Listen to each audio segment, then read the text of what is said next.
David, ¿es cierto? O bueno, cada vez veo más personas que hablan acerca de las generaciones anteriores, ¿no? Y hacen una comparativa a las nuevas generaciones. Y muchos de ellos escucho afirmar que parece que estamos ante una nueva generación como que menos inteligente que antes, con menos vocabulario que antes, más distraídos que nunca, lo atribuyen pues eso al uso de las pantallas, al cambio en el modelo de educación, a la crianza que parece como más blanda que antes, ¿no? ¿Qué piensas tú al respecto desde tu postura como biólogo, como neuroeducador? ¿Realmente está cambiando nuestro cerebro, está cambiando la forma en la que aprendemos? ¿Estamos menos inteligentes que antes? ¿Qué piensas? Mira, que está cambiando seguro, porque el cerebro cambia siempre. Decir que no cambia sería negar la propia humanidad. Pues, por supuesto está cambiando. Lo que yo no comparto es esta visión, a veces incluso fatalista, de que cada vez estamos peor.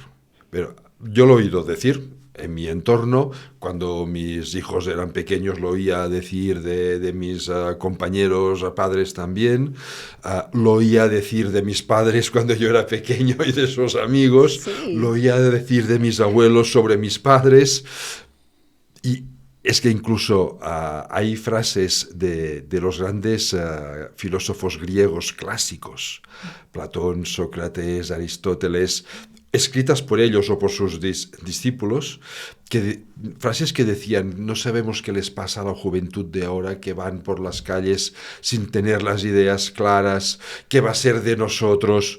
A ver, si desde hace más de 2500 años cada generación hubiese sido peor que la anterior, nos hubiésemos extinguido hace muchísimo tiempo. Es verdad, Y es no es verdad. cierto.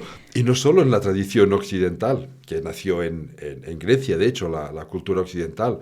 Confucio, tradición oriental, tiene frases parecidas de hace 1500 años.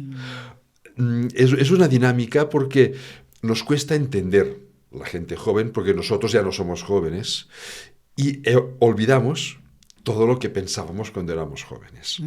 Claro, a ver, la forma de vivir la adolescencia y la juventud cambia, porque cambia el entorno social, histórico, incluso el tecnológico.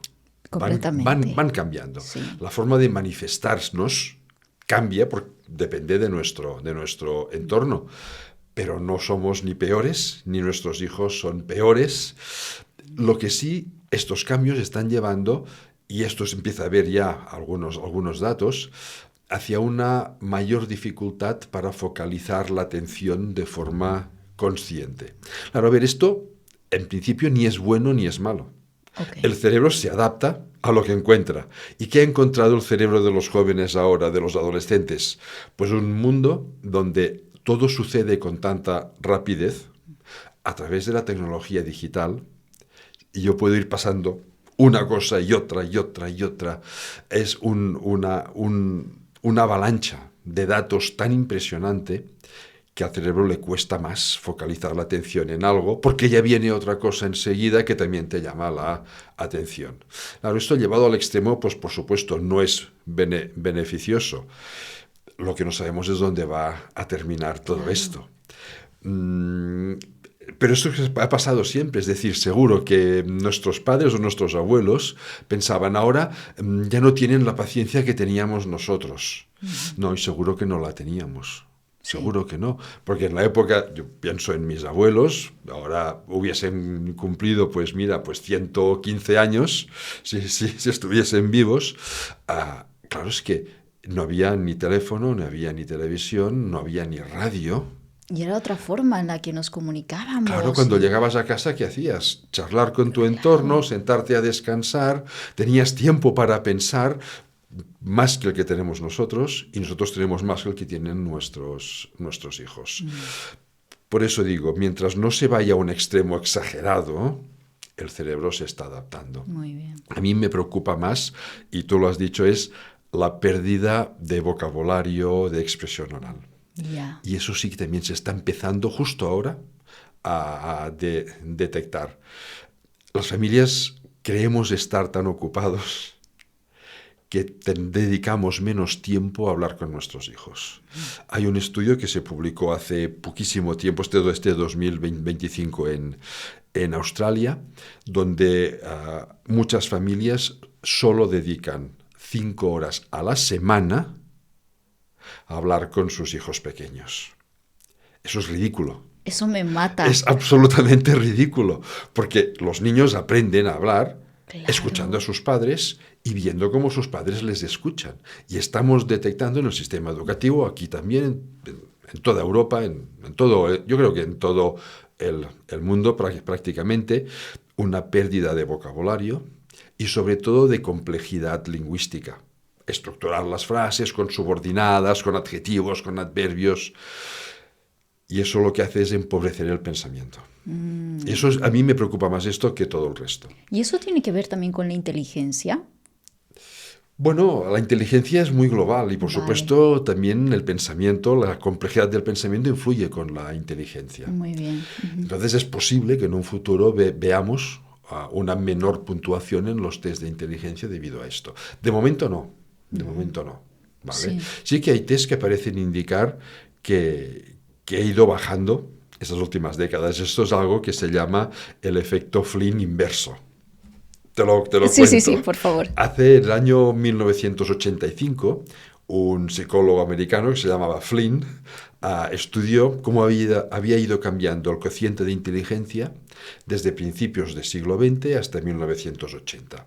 Lo hacía por décadas, para simplificar, ¿no? Sí. Y lo que vio es que cada década el cociente de inteligencia había ido aumentando unos 3 puntos cada década. Él lo atribuyó a una mejor alimentación. La alimentación mejoró muchísimo en el siglo XX y como el cerebro tiene que tomar alimento, mejor alimentación, mejor cerebro y una mejora de los sistemas educativos que por supuesto también han mejorado mucho durante el siglo XX. Esto quedó aquí. En 2015, otro grupo de investigadores repitió el mismo experimento entre 1980 y 2015. Y lo que vieron es que cada década el cociente había ido bajando casi 7 puntos. Y lo llamaron el efecto Flynn inverso, porque estaba bajando. Lo atribuyeron a comida rápida, con más azúcares, pero menos nutritiva que La la comida tradicional. ultraprocesada que ahora Sí. mismo está... Pues, Y lo que ellos llamaron la degradación del sistema educativo.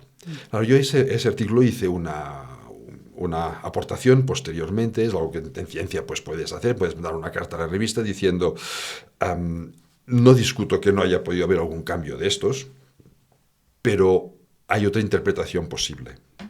Y es que el test de inteligencia que se pasó en 1985 era el mismo que se pasaba en 1950. Y es el mismo que pasaron en 2015 para hacerlo comparable. En ciencia tiene mucho sentido hacerlo así.